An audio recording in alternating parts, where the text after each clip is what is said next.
긴급 속보 콜롬비아 중국은 불량 국가. 한국에 3조 6천억 은혜 갚겠다. 중국 경제가 붕괴 위기에 처해 있다. 시진핑 절망 아마도 내가 사임할 때가 된 것 같군. 마크 에스퍼 미국 국방장관은 15일 중국을 미국의 안보 전략에서 최대 도전 국가라고 한 뒤 이 순위로 북한과 이란을 분류하고 불량 국가라고 지칭했다. 독일 뮌헨 안보회의에 참석 중인 에스퍼 장관은 이날 연설을 통해 미국의 국방 전략 보고서는 러시아보다는 중국이 우리의 주요한 도전국으로 있는 거대한 권력 경쟁의 시대에 있다고 적고 있다고 밝혔다.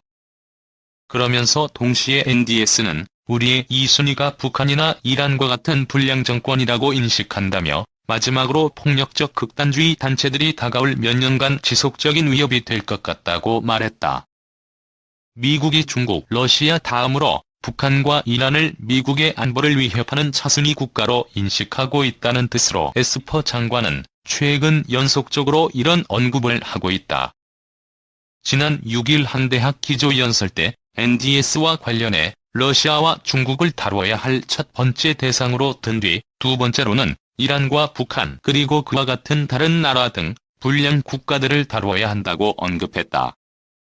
작년 12월 미국 외교협회 강연 후 질의응답에서도 북한과 이란의 위협을 거론하며 불량 국가라고 지칭했다. 불량 국가는 그동안 북한이 강하게 반발해온 표현이기도 하다.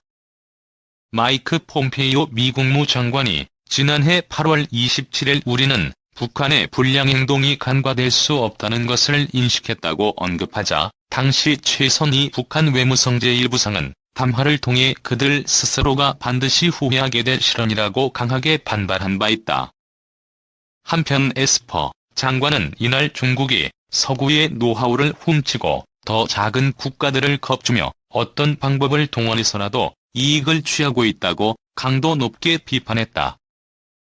그는 중국 공산당은 잘못된 방향으로 더 빠르고 멀리 향하고 있다면서 중국이 내부적으로 자유를 억압하고 해외에서 약탈적인 경제 관행을 보인다고 주장한 뒤 가장 걱정되는 것은 공격적인 군사적 태세라고 말했다. 에스퍼 장관은 유럽과 나머지 국가들이 중국의 위협에 정신을 차려야 한다고도 촉구했다. 그는 공산당과 인민해방군을 포함한 기관들은 유럽을 포함해 그들의 국경 박전장에서 작전을 늘리고 있다며 2049년까지 세계 최고의 군사력으로 아시아에서 군림하겠다는 중국의 목표에 경계심을 드러냈다. 그는 중국이 정상 국가처럼 행동하기를 원한다면서 중국 정부의 정책과 행동의 변화를 요구했다. 다만 미국이 중국과 충돌하는 것을 원하지 않는다면서 미국 정부가 신종 코로나 바이러스 감염증과 싸우는 중국에 의약품들을 공급했다고 언급하기도 했다. 에스퍼 장관의 앞서 연설한 폼페이오 국무장관도 중국의 경제 무기화를 언급하면서 서구의 가치는 제국에 대한 중국의 열망보다 앞설 것이라고 비판했다. 이 중국과 세계 경제 위기. 세계 경제 위기가 미국, 유럽연합, 일본 같은 선진국을 거쳐 이제는 신흥공업국으로 확산되고 있다. 신흥공업국 중에서도 특히 경기 둔화와 자산 거품 붕괴의 조짐을 보이는 중국 경제의 위기가 가장 두드러져 보인다. 얼마 전까지만 해도 중국이 미국을 제치고 세계 최대 경제 대국이 될 것이라는 주장이 있었고 이번 위기 초반에도 중국이 세계 경제를 구원할 수 있을 것이라는 주장이 있었다. 은 2011년 7월에 다음과 같이 보도했다. 중국이 언제 세계를 장악할 것인가? 그 순간이 째깍째깍 다가오고 있는 듯하다. HSBC는 중국이 2050년에 최대 경제 대국이 될 것이라고 말했다. 도이치방크의 애널리스트들은 아니다. 2040년이다 하고 말했다. 세계은행은 그 시기가 2030년이라고 했고 골드만삭스는 2020년이라고 했다. 몇 년 전 IMF는 중국 경제가 2016년에 미국을 추월할 것이라고 했다. 하버드 대학교의 니얼 퍼거슨 교수도 현재의 성장 속도를 유지한다면 중국 경제는 국내 구매력으로 측정했을 때 2014년에 미국을 앞지를 수 있다고 말했다.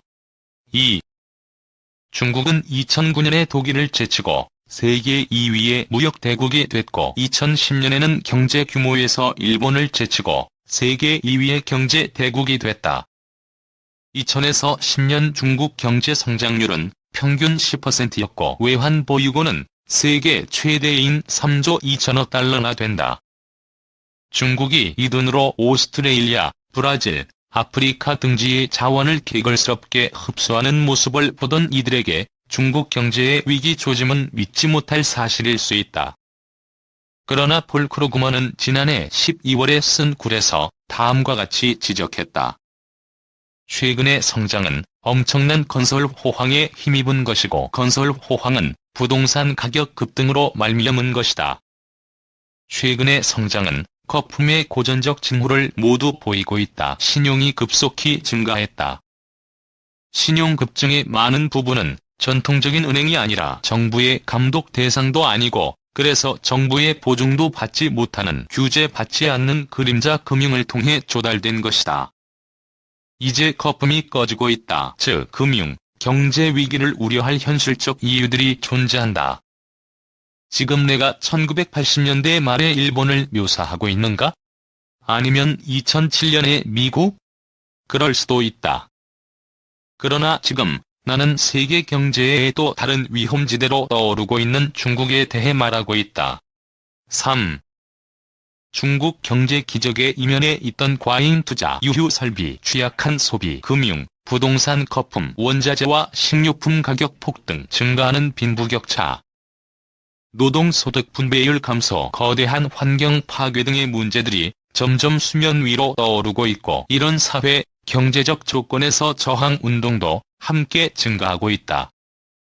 중국 앞에 놓인 이런 문제들 때문에 중국이 위기에 빠진 세계 경제를 구원하기는커녕 되레 위기 휩쓸려 중국 경제가 경착륙할 수도 있다. 그렇다고 중국 경제가 당장 무너질 것이라고 예단하는 것은 아니다. 이 글의 목적은 세계의 이목을 사로잡았던 중국 경제가 왜 또 다른 위험지대가 되고 있는지 그 이유를 분석하는 것이다.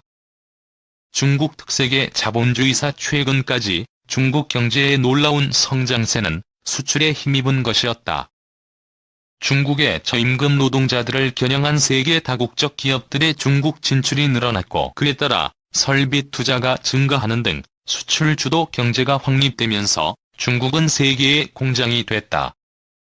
2000년대 들어 중국 경제의 성장은 미국, 일본, 유럽연합 경제들의 지지부진한 모습과 뚜렷이 대비된다.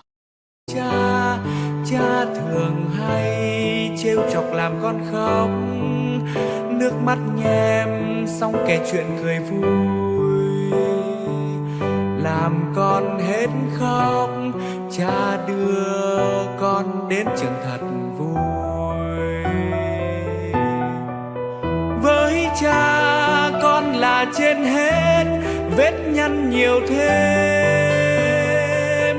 nét môi luôn cười, chính là vì con dù bao khó khăn.